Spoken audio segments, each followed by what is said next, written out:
Different location now. We're in Frankton, and I'm just going to log in.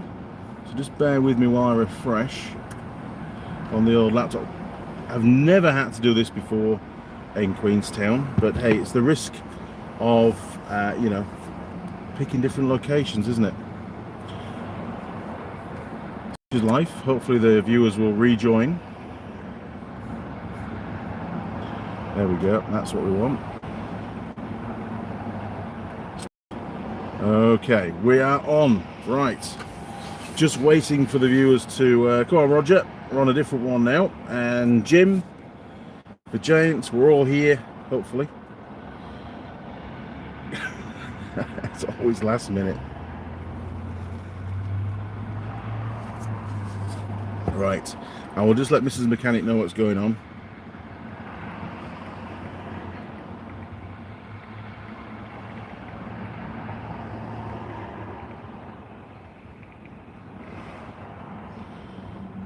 Can't type this morning.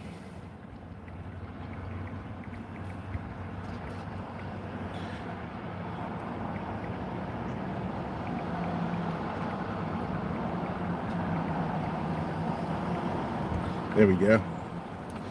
If this doesn't work, we'll have to abort mission, but I think it probably will, given our location. We're okay to be parked here for an hour. It's a busy area, it's a bus stop, so you know you're going to see lots of people in the background, probably, and they'll be wondering what we're doing. It's amazing where you can set up a live stream. Okay, still nobody joining the actual live stream yet. I'll let Roger know we're on a different one. Hang on, because I've got Roger on here.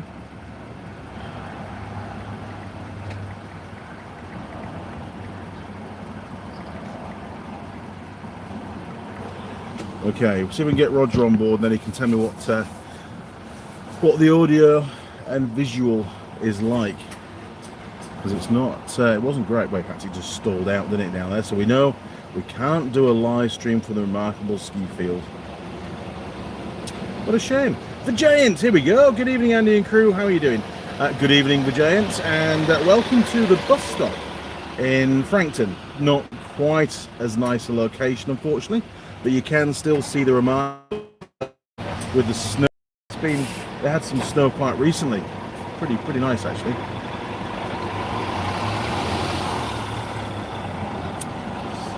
Dum dum dum. So the Giants, just while it's you and me, what have you been up to in the last couple of, well, in the last week since the last live stream? What have you been doing? Be good to know, mate. For me, oh, here we go, Roger. Here we go, Roger Heaps. Good morning, Andy and crew. Second attempt. Good morning, Roger. Hope all is well. My sincere apologies about the first live stream. Very rare that happens. The Giant, you're breaking up. What? This is a people place. There should be good internet. Let me do a quick internet check on my phone. Internet speed test. Here we go. Everything's working a lot better at this end now, so I don't know why we'd be having a problem if we are having a problem. Oh, we've got 8 people watching now, so it shouldn't be too bad. Okay, so for those 8 that are watching, can you give me some feedback on audio and video? Download speed is 270 megabytes a second, which is phenomenal.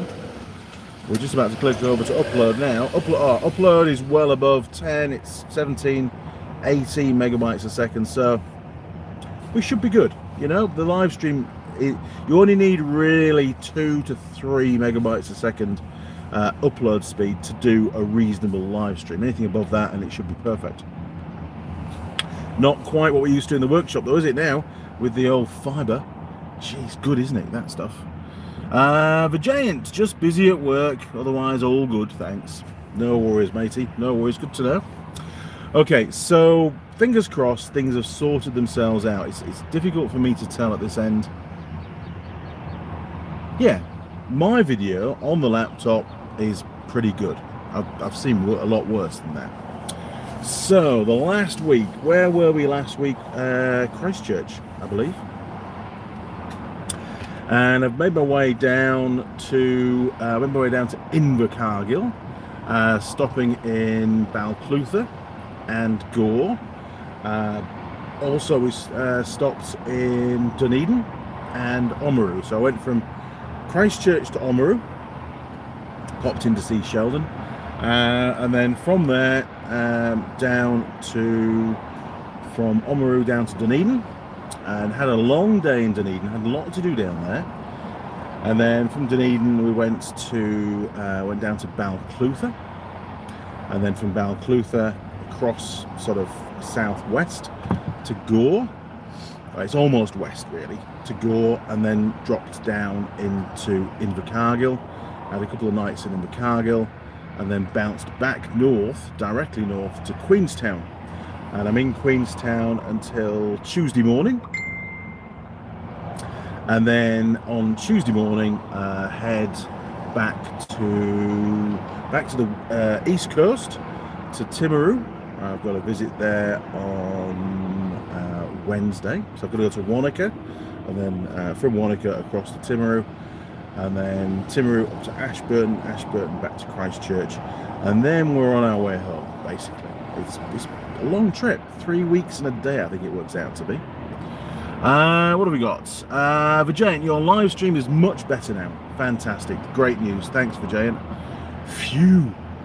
Jeez, obviously, internet. Purple Monkey. Hello, everyone in the chat. And Andy, good morning again, Purple Monkey. Welcome back, mate. And thank you, crew, for persevering with the second live stream. My sincere apologies about the first one. I had it all set up, thought it was going to be great, but the internet was a bit iffy. To be honest, it was a bit iffy, and I rolled the dice, and you know, it didn't work. So I want to do another one from down there, which is a shame because it was a great location for everything else. You know, a nice backdrop and everything. Now you're going to hear planes in the background as well, just over there. In fact, you can even see a plane taxiing down there. Look, we've got the Queenstown Airport, which is based in Frankton, where I am now. And it's a very, very busy little airport. Lots of planes, lots of tourists coming in. It's ski season at the moment down here. We've had some fresh snow on the mountains. So lots of people going up the mountain, going skiing and stuff. Jim K, hello again. Hello, Jim. Welcome back, sir. Apologies for the false start on the first live stream. It just didn't work. So we had to go for a drive. Never done a live drive and a live stream. I kept it going until we got here, but it still wasn't working, so we had to restart. So I gave you a different thumbnail. The Real Daz. There was a marathon on yesterday. Did you see heaps of runners around? I didn't, actually, but it's very, very busy down here.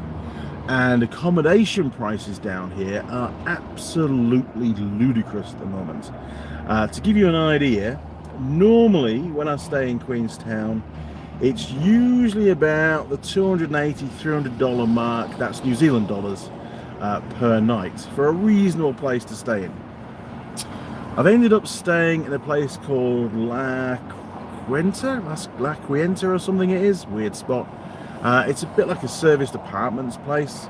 It has bugger all parking. We all fight for the parking and have to wait for someone to leave to park. It really is bad. And they charged $460 per night. Absolutely astronomical and a complete rip-off for what you're getting. Very, very disappointing, and definitely won't be staying there again. But it was pretty much the only place that the company that organises all my travel could get me in at. So it's the way it is. I've got a job to do. You've got to stay somewhere, right? I'm not going to sleep in the car every night. So no, yesterday I went out with Eloise in her new little Suzuki Jimny, and we did a little video, so there'll be, at some point in the next few weeks, I'll get that edited up and you'll see how she gets on driving her brand new Jimny called Snowy off-road. That's right, we went up Nevis Road and things didn't quite go to plan. I mean, we made it out okay, but it was after a bit of a mishap, should I say. You'll have to wait for the video to find out exactly what happened. It wasn't ideal. It really wasn't. But she's okay now, and the car is fine now. All right, so we have not caused any serious harm to her vehicle, and it was not Eloise's fault at all. She drove that vehicle extremely well. She's quite nervous, which is expected because it's an expensive car, right? You know, it takes a lot of working hard to pay for a little car like that these days. I think it was about 35,000 New Zealand dollars for a little Suzuki Jimny over here. Purple Monkey, you got it sorted though, all well and good. Yes, we've got the internet sorted, and we got Eloise's little Jeep sorted out as well. Jim K, I forgot you ran out of money. Is that why the internet stopped working? No, I can assure you I paid the Vodafone bill. They call themselves One New Zealand now for some reason. Paid the Vodafone bill a few days ago. They're all happy. I didn't run out of Vodafone accounts. That's fine. But isn't it amazing how expensive things are these days? You know, I got my salary through a few days ago, and as we all do, you know, we've all got bills to pay when your salary comes in. And I always make a list, people to pay, things that I have to pay, work out what I'm going to pay them, how I'm going to pay them, you know, just work out the cash flow. Man, it's tight. It's really tight. There's not a lot left after you've paid for everything. Anyway, that's my problem. Jim K. Oh yeah, done that one. Okay, so let me whiz and get the pie. It's in the car, trying to keep warm. Jim K. Don't want your credit card getting turned off. No, we don't want that, Jim. Right, hang on a second.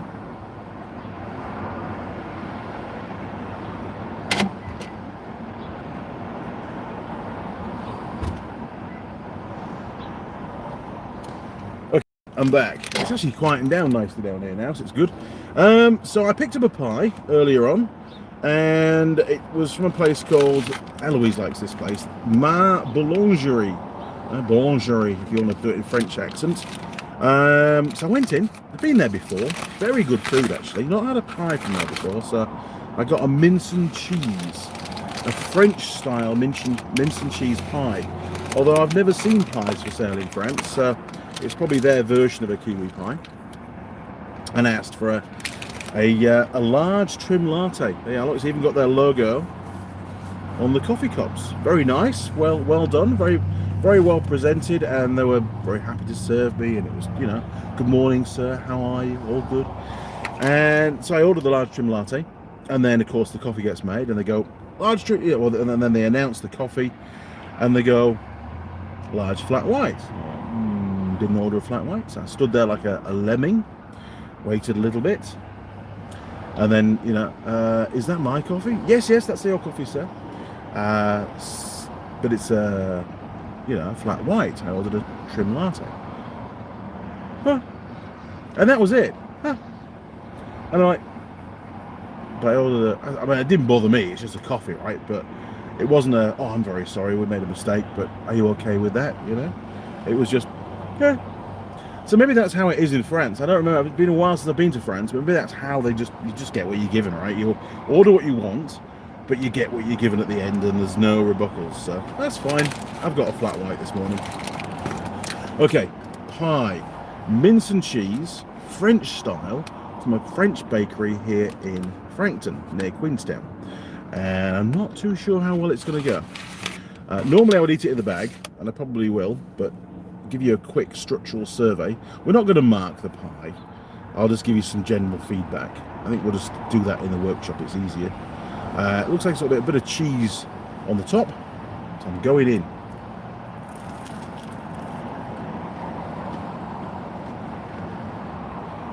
That's pretty good. That actually is really good. They didn't do a steak and cheese, by the way. So, first thoughts. The pastry is quite greasy. I mean, you can see the sheen on that, but there's quite a bit of pastry, which it actually tastes really good, but it feels like it's full of butter, which is obviously good, right? But you know, probably not so good for the waistline. Hey, what the hell? I've got an excuse. I'm doing this for you guys.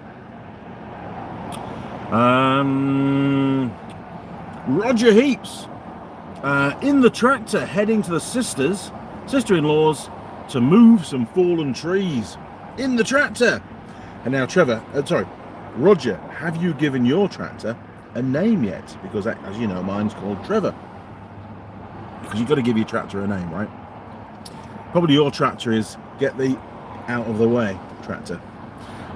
Richard Perry, morning Andy and crew. Good morning, Richard. GB badge, there you go. Good man, well done. Welcome aboard and thanks for persevering. We did have a bit of a failed start on the first live stream.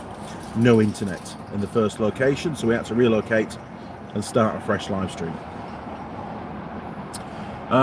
Captain Bucko, I like that. It's Captain Bucko, morning crew from Melbourne.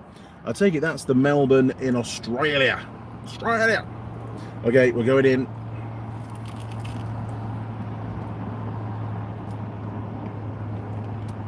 That's pretty tasty. Look at that. Now, the shock and horror with this pie. So, brace yourself, sit down or have a stiff drink, whichever. This pie was $10. I know, $10. BP have put their pies up again, the gourmet pies, to $7.80. Pie prices are going up faster than cigarette prices. It's ludicrous. I mean, what is it? The government taxing us on pies now? $10 for a pie. I mean, it's a nice pie. Don't get me wrong, but I didn't know it was a nice pie when I paid $10 for it. I was rolling the dice. Actually, look at the thickness of that pastry there. Look, that's monstrous.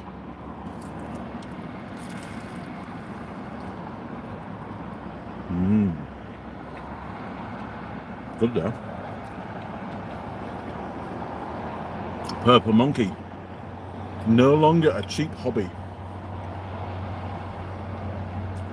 Really isn't. Cigarette prices now have gone up. You're looking at, oh, here we are, look. Those, right, 20 cigarettes. Apologies for the teeth. Mine are alright.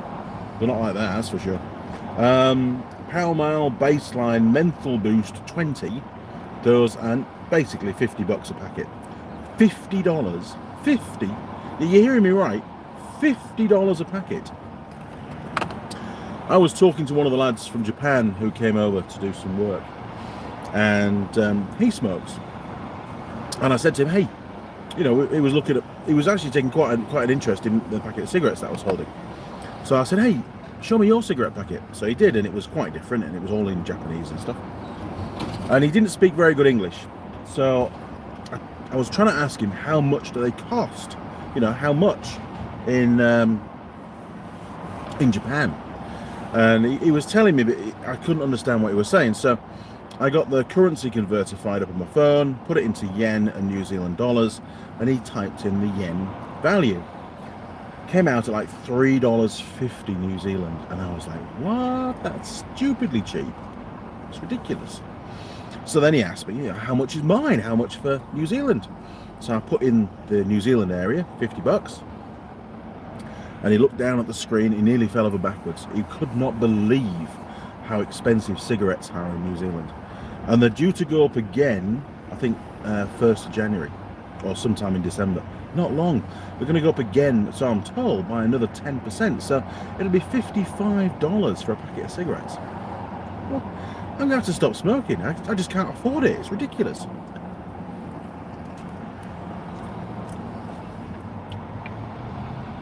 I mean, I've certainly cut down the number of cigarettes I smoke each day to try and keep the cost reasonable, which is probably what the government wants. But they're going to be losing out on a tremendous amount of revenue. Where are they going to get that from? Because they're addicted to the revenue, right? They need the tax. We're just going to get taxed in a different way. It's just mental. Anyway, you're not here to think about this, about tax and stuff. It's not my area. The Giant. Everything in South Africa has really gotten very expensive. I think it seems to be the same across the world. I mean, UK's prices have gone through the roof.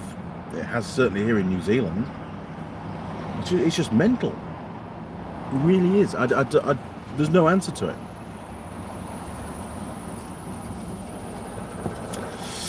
So, one more bite. It looks really good, and it's very tasty.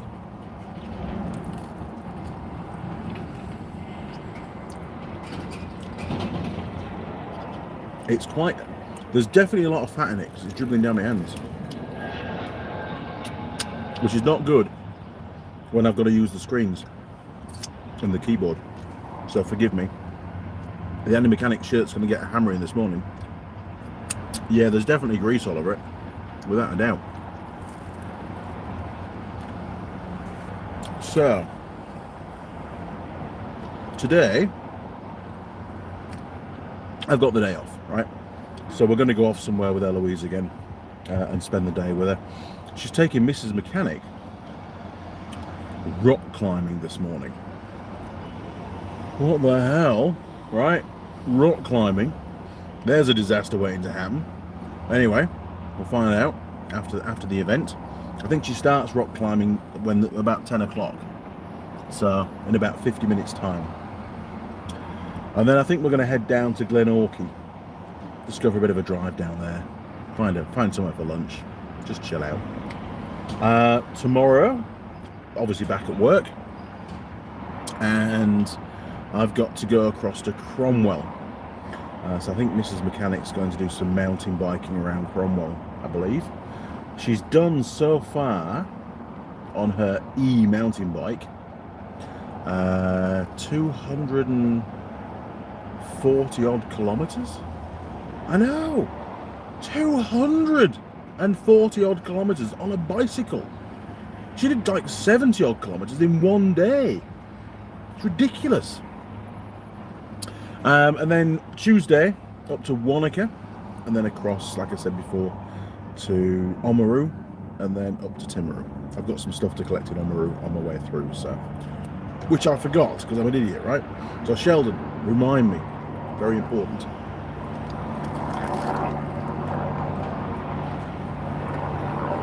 There's a lot of cheese in there. Look at that. This would definitely fail the runnability. Oh man, it's everywhere. This would fail the runnability test for sure. It's pretty fluid in there. That's why I'm holding it like a cup, you know, trying to hold it all in.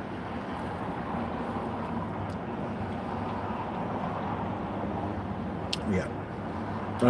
I've got a call via Atlas Trailers at some point. They're up near Christchurch, probably on the Saturday, and pick up a spare wheel. Sorry, another tyre for the little trailer, because we've got a puncture, not on this trip, but previously, and I have two spare wheels for it, and I only have one at the moment, because it wasn't repairable. I could chuck a tube in it, but it's right, the hole's right on the tread edge, so I can't repair it with a patch. It's not allowed, it's illegal. A new hitch, because that trailer's 17 years old, and it's still the original hitch, so it's going to be quite worn in there, I imagine. So for the cost of it, just replace it, put a new one on, be good to go for years to come. And it doesn't do quite as much work as it used to do, so that hitch will last the life of the trailer, I'm sure. A couple of lights that I need, some lenses and bits and pieces, but nothing major. I'm going to pick up a spare wheel bearing just for stock. But they're very good down there, very, very helpful. And it's always good to call in whenever I'm down here just to get some stuff, just for, you know, because shipping it up's expensive. So just pick it up while you're here, Andy. It's like 10 minutes outside Rolleston, I think.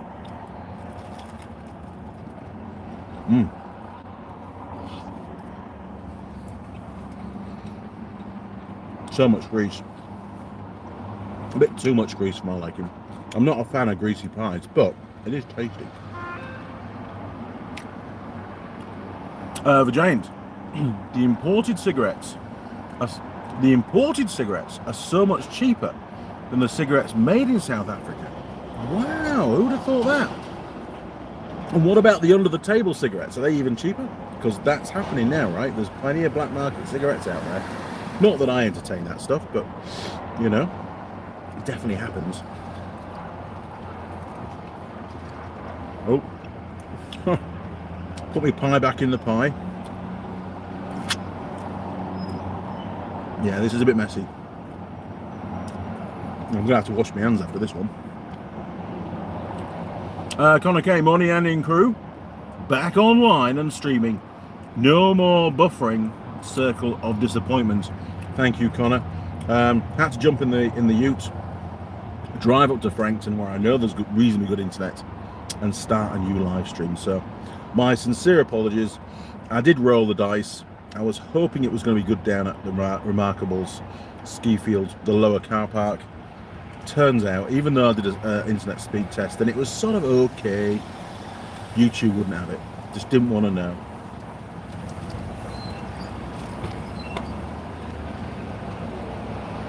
But not a bad pie. But to be fair, I won't buy another one. $10 for a pie. Absolutely ridiculous. Really is. Oh, the ute's filling up nicely.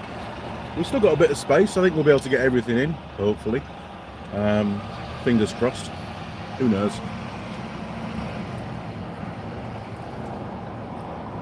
Look at that. I'm making your mouths water this morning, aren't I?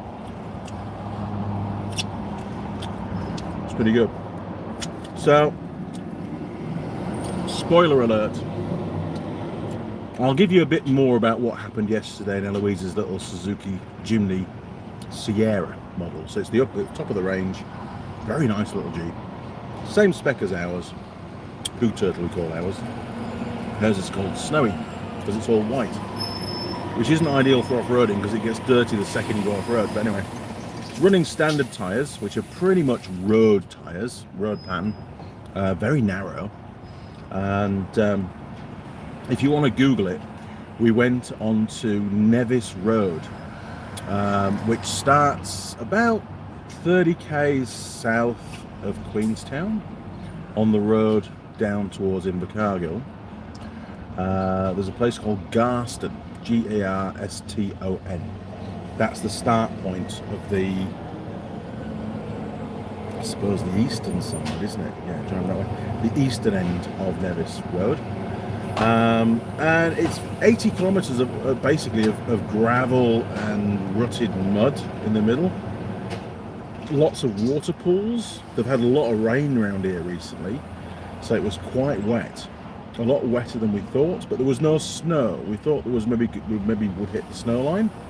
It's the highest road in New Zealand, the highest public road in New Zealand, and you could tell when you got up there. You were a long way up.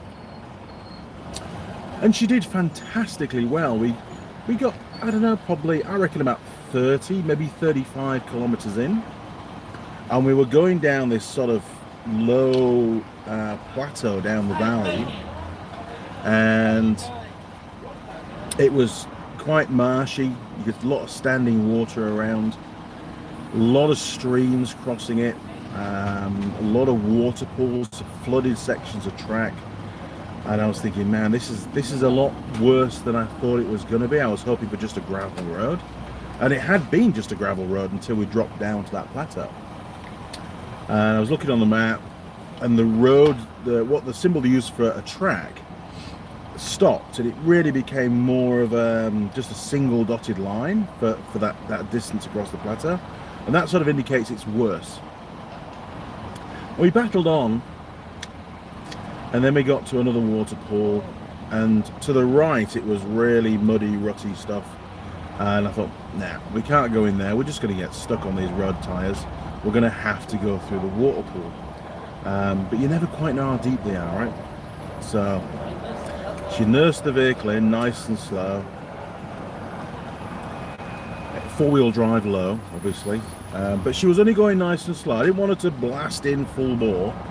And the ruts under the water, it was hard, it was stone, you could feel it was stone down there, but the ruts were really deep, and we grounded out pretty much. You know, we got to maybe as deep as maybe 2 inches above the bottom of the doors, the water, and then the vehicle it just grounded out. We had wheels in the air, well, saying, it was lifted off the ground. We lost all drive, and the vehicle very quickly came to a halt. So I said to Ellie, okay, put it into reverse. We're still in four-wheel drive low, which is good. Put it into reverse and just a little bit of throttle and get off the clutch, and the wheels will start to spin in reverse. And we sat there, and it didn't go anywhere. We just sat there in reverse, just wheels churning in the water. And I said, just sit tight, right? This vehicle's got that true track traction control system on it, same as on ours. It takes it a few seconds to work out what's going on, and then it starts to brake the spinning wheels on each axle, which transfers drive to the other wheel on the same axle, which then gives you some drive and hopefully enough to move the vehicle backwards a bit. And it seemed like an age, and then we started to move, and very quickly we found ourselves reversing out of the waterhole. If that had been a normal four-wheel drive vehicle without that traction control system on it, we'd have had to tow the vehicle out. We'd have to wait for somebody to turn up and tow the vehicle out. We didn't. It just drove out. Unbelievably good. Very, very good system. I mean, it proved itself to me when I was driving Poo Turtle. We went out with Ben for an off-roading day in a local forest, just following some trails. And there was a real steep climb full of very, very deep scallops, like big potholes, alternating potholes. And the Jeep did the same thing. You just drive up to the pothole, the cross axle, you've got a wheel in the air, you just keep the throttle on, about quarter to third RPM, not revving the nuts off it, and you can hear this clunk, click, click, click, whir, chunk, and then the vehicle, it transfers drive to the wheel that's still on the ground on each axle, and then the vehicle lurches forward and gets through the cross axle. And then we did that, repeated that 5 or 6 times going up the hill, and it was just amazing, absolutely incredible how well that little Jeep got up the hill. So I'm sold. I think it's brilliant. The only downside is when it stops working, there's a lot more to fix. It's more electronics on a vehicle which, in an off-road environment, electronics don't usually last very long, unfortunately.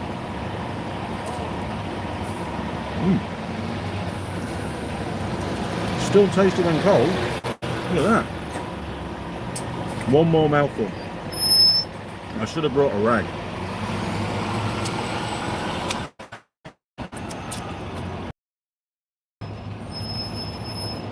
We made it back out. It probably took us 2 hours of driving to do those 30 odd. And then we were probably half an hour or so, stopping to have a bit of a drink and stuff, and to get the vehicle out of the hole. And unfortunately, even though we were only what felt like no more than a minute, maybe a minute and a half, muddy water came inside the vehicle in the footwells at the front.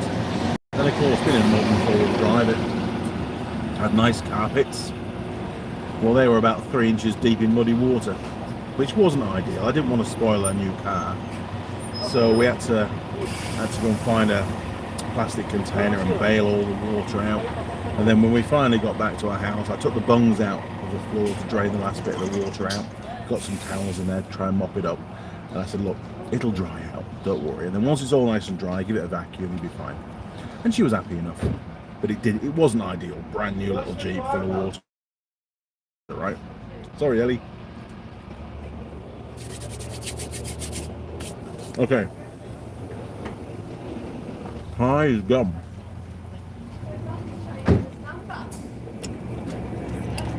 Captain Bucko. Do you drop any tyre pressure in the road tyres? That can help significantly. It can definitely help. You're absolutely right. A couple of things there. You've got to be careful of. And as you all know, I'm a very well experienced off-road driver. I've been for many years, trained a lot of people, including emergency services, on how to drive off-road, including in our Unimog. If you drop the tyre pressure, then you get more sidewall flex on the tyre. You also reduce your ground clearance a little bit as well. And one of the biggest problems with the sidewall flex is if you clip a rock, there's more chance of that tyre. If you run the tyre up against a rock and it squishes down and you hit the rock a bit hard, the rim of the wheel can nip between the tyre and the rock, and it can cause the tyre to split, and then you get a puncture. So it's a bit of a fine line how much air you let out, but certainly for rock crawling and stuff makes a massive difference. On soft ground makes a massive difference. But you really need the ability as well to be able to reinflate those tyres when you go back on the main road to get home. And it was a good sort of 40 kilometers back to Eloise's house from the end of the track, and we had no ability to, reinflate those tyres. And to be honest, that wouldn't have helped one iota in that water pool. In fact, if anything, it would have been detrimental. And I didn't want it to go in fast, and the reason why I didn't want it to go in fast is we'd have made it through inertia. We would have made it further into the pool, and would have had further to go back where we had no traction to get out of the pool. I think it was really good that we just crept in nice and slow, because you can't see what was under the water. It was all opaque with mud. Use the vehicle to sense what's down there, and it stopped instantly. It didn't sort of struggle on for a couple of meters and then stop. We stopped very, very quickly, and that told me, and you could feel it. You could feel the axles resting on the ridge between the two ruts. And I said, let's just pop it into reverse, give it some gas, get off the clutch, but hold the revs constant. Don't just rev the nuts off it. You only want to be just fast idle, enough to stop it from stalling. And sure enough, after sort of what felt like 10 or 15 seconds, after the whirs and the clunks and the traction control system had worked out what was going on, the vehicle just drove back out. It was incredible. But for the first 15 seconds, we didn't move at all, and the wheels were spinning. So it was only that traction control system that got us out of that hole. Well done, Suzuki. It's very, very good. I was, if you'd seen it in action, you'd be sold. And it's on the video. We got a few camera angles of us going in, so it's pretty impressive. So do I let tyre pressures down? Not normally, to be honest. Usually when I was off-roading over in the UK, we had recovery vehicles on hand anyway. And when we were in the Lake District and the Yorkshire Dales doing leading groups around the old green lanes, we were in a group, and it was a team effort for us all to get through. And the most important thing is, you don't get all the vehicles stuck at once. Yes, that's rule number one, because you can't rely on your winches because they might not work and all that kind of stuff. But we always made it home, apart from once. Once we didn't. No, it was a corporate day in the Yorkshire Dales, and we'd done all the trails that we wanted to do, and the guys are having a great time, and they're like, "Oh, is that a track up that hillside up there?" And I said, "Yeah." And he says, "Oh, we've got another hour. We can stay out for another hour. We'll go and do that. Can we do that? And it went into the snow line, and I was like, "We'll go up and have a look." Well, we rolled the dice and we carried on, and we got all the Jeeps stuck. I think we had three vehicles. We got them all stuck. One of them had a mechanical failure, and we had to walk out. A walk of shame. It was not good. It got in the local paper. It's bad, really bad. Anyway, so I now have to go and find where Mrs. Mechanic is. Oh, hang on, we've got stuff going on. What's going on here? Oh, there we go. Yes, live stream's better. Thanks, honey. Appreciate that. Nothing other importance. Nope. Okay. Oh, Roger's sent an update actually on his puppies. Went to go meet his little puppies the other day, and they are growing exponentially every day. They were a lot smaller than that when we got there, and that was only a few days ago when I was down in Invercargill. 4 little puppies. Roger did his very best to, you know, entice Mrs. Mechanic to take one on board as her little puppy. And they were very small, and she likes small dogs, but they're not going to stay small. They're going to get absolutely massive. And we can't do a big dog. They haven't got a big house. They haven't got a big car.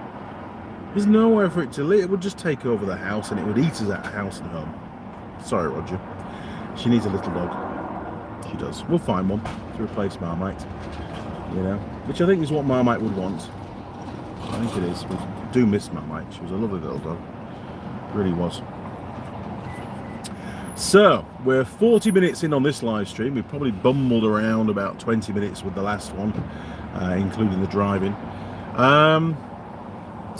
What else have I got to tell you before I sign off?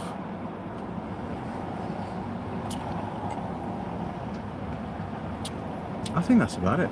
Oh, I don't know if I mentioned it on this live stream or not, but Roger, maybe you didn't hear me on the last one. I've done the deal on the little Honda CT90, the little postie bike thing, for parts, or I'll make one good one out of two, because I've got one at home that I did a video on years ago that did run, probably doesn't run anymore, and also the other valve grinding machine as well. So done the deal on that. So thank you very much. If you can just keep hold of those for me until I get down next, and I'll get them gathered up next time round. That's very much appreciated. I really do appreciate your help with that. How is the college shenanigans going? College? What are you on about? College shenanigans? How do you know about that? There is no college shenanigans. I'm not going to admit to anything. Maybe it's the wrong live stream, I don't know. Oh, the lathe. Sorry, mate. Yes, you're right. Okay. So I did get a text from Jacob. So let me open that up and we'll have a little, I'll just remind me what was said. Where is he? Here we go. Okay. So the last couple of comments are, Jacob has said, I can get back to you on that one. Still unfinished. That's the wood carving stuff that they're doing, which is blocking the roller door, the main access to the metalwork workshop. I got the same text twice, so I said, okay, all good. Yes, please. We have a couple of weeks before I have to finalise my schedule for early December. Much appreciated. All the best, Andy. So I now know that I need to go up to Auckland. When is it? Let me have a look. Hang on. I've got an all-day meeting on the 4th of December, which is a Thursday. So I'll need to go up on the Wednesday, come home on the Friday, the 5th. So hopefully during that window, they'll have got the carving finished, and I can swing by and pick up the lathe. If that opportunity doesn't pull off, then I'll be up there.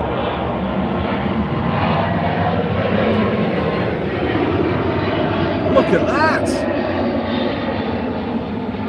Right, I'll be up there around the 12th of December as well, the following week. So I think it's the following week, maybe the week after that. So there's two opportunities before Christmas to uplift: the lathe and the metal cutting bandsaw that I bought. It seems legit. He's still communicating. So we'll wait and see. I hope so. I really hope the lad hasn't decided to try and scam people. If he has, he's going to have a problem. Because you can't let that kind of stuff just pass. You've got to do the right thing and deal with it, because, well, it's not right, is it? You know, I mean, I've worked hard for that money, and we did the deal. So, and I need another lathe. I've decided I need the lathe, right? And I'd never get the money back. So, yeah, I need my lathe and my bandsaw for my workshop.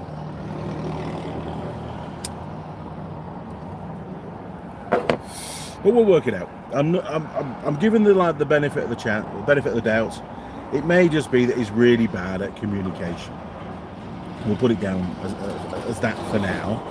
I mean, unfortunately, weeks went by with no information, so that's not ideal. So yeah, Purple Monkey, I think we're still good. Or he's dangling me on a string. Take it. You decide. I don't know. I think when we get the lathe, if we do successfully extract the lathe will be called Jacob.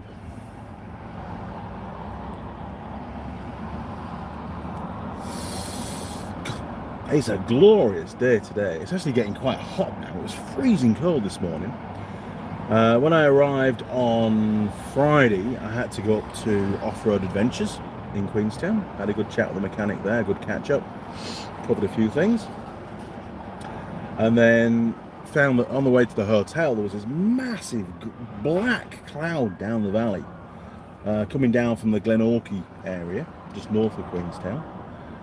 And by the time I got to the hotel and got unloaded, in fact, no, by the time I got to the hotel it was already raining, and they made a thunder and lightning storm. What the hell?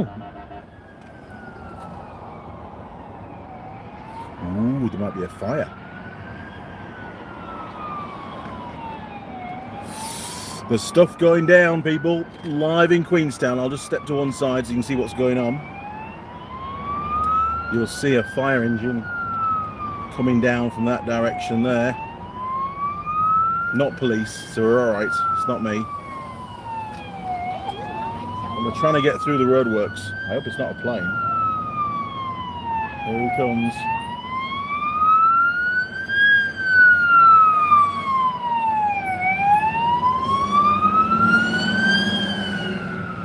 Jeez, that might be on the news tonight. I wonder if it's a road accident. They have a lot of road accidents around here because there's a lot of foreigners come to New Zealand that are not used to driving on, dare I say it, the correct side of the road. Sorry, people. You know, and they just wander around and end up on the wrong side of the road. Especially camper vans. They're one of the worst for it. Oh, he's gone off towards Cromwell. Shit. We're going down there for a while. We're not going that way anyway. We're going to go that way. North. To Glenorchy. Oh, helicopter's up as well. Sounds bad. Okay, crew. Oh. Holy shit. It's all happening here in Queenstown, isn't it? Hey? As long as the pub hasn't burned down, the Irish pub, which will be that way, so we're all right. They haven't gone that way. Yeah, I think there's been an accident on the road. Yeah, they have like I say, they have a lot of accidents. Very sad. Yeah, he's gone the same way. We'll probably see a few police cars flick past as well, but they'll probably come from Queenstown. But the roads around here are so busy this time of year. It's just chaos. There's the roundabout of doom up there by the BP where I get my coffees from normally, and it's just a lottery. Honestly, you just roll the dice. You're trying to get out onto that roundabout, it's an absolute nightmare. You've just got to go into launch mode, and if you've got a trailer on, geez, you know, it's dodgy as hell. And they've realised that, and they're now converting. That's what all these roadworks are. They're putting in new roads and things. And there's some traffic lights coming at that junction, which it absolutely needs it because it's so dangerous. Because the traffic queues from Queenstown to Frankton, just queues for kilometres, miles and miles of queuing.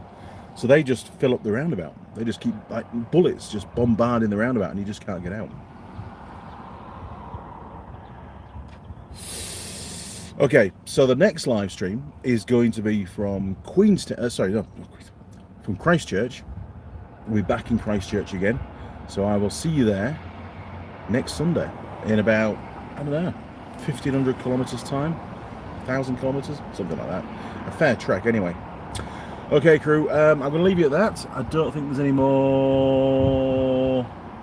It'll come good. Yeah, I hope so, with the lathe, fingers crossed. Where are the majority of tourists visiting New Zealand from? We get a lot of Asians coming over here, a lot of Chinese. quite a few from the US as well, especially during ski season. There's some very, very expensive houses here, which are only, you know, second, third, fourth homes, right? You know, the rich and wealthy. They spend millions of dollars. The average price of a house in Queenstown now is $1.5 million New Zealand dollars. It's just astronomical. I mean, it's a wonderful place to live if you don't want to drive anywhere, and it's so scenic, but it's very expensive to live here. I mean, poor little Ellie, right? She has it's a common thing to do on the new build houses, because the houses are so expensive, to build a little flat at the back of the house as well, and to rent that out to people. And the going rate at the moment for this basically 2-room box, so you've got a kitchen lounge as one little box, and then you've got a bedroom, and then there's a little tiny bathroom off the bedroom, is about 550 New Zealand dollars a week. How do you pay that? You got to just work your ass off, and the pay's not great down here. You know, it's hard. It's really hard for people. Really hard for the younger generation to succeed in this area, and they're never going to save up enough money to buy a house. The house prices have just gone through the roof. It's a terrible state of affairs. It really is. Connor K. Oh, there we go. That was it. Yes. So there you go, Connor. Most of them are from Asia and the US. Probably a few from the UK, but you know, quite a few people from the UK emigrate to New Zealand, thinking it's going to be a wonderful lifestyle and stuff. And quite a few run out of money and go back. And it's very sad, unfortunately. New Zealand's very, very, very different to the UK. It's hard to get jobs. You know, the government's always trying to push people that are already residents and already Kiwis into those jobs, and very difficult for employers to prove that they need the skill set from abroad. I think if you're a doctor or a nurse, it's not too bad, and maybe a vet, but pretty much anything else, very, very hard to get in these days. In all honesty, there's too many people in New Zealand now. The infrastructure can't cope with it. It's just monstrous. And the little houses that they're putting up, yeah, sure, they meet code, they get signed off, but they're crap. They really are. I mean, the hotel that I'm staying at, right, which only went up in the last year or so, in the bathroom, you've got the sink in the bathroom, and it's bolted to the wall, right? It's not freestanding, it's bolted to the wall. And if you rest on the sink, the whole wall moves. It's just made of cardboard. It's just rubbish, absolute rubbish. Anyway, I ramble on. I'll see you again in Christchurch next Sunday. Okay, crew, I really appreciate you joining the second live stream, and the problems we had with the first live stream I apologize for. And well, have a great week, and I'll see you further north. All right, chaps, thanks again. Over and out.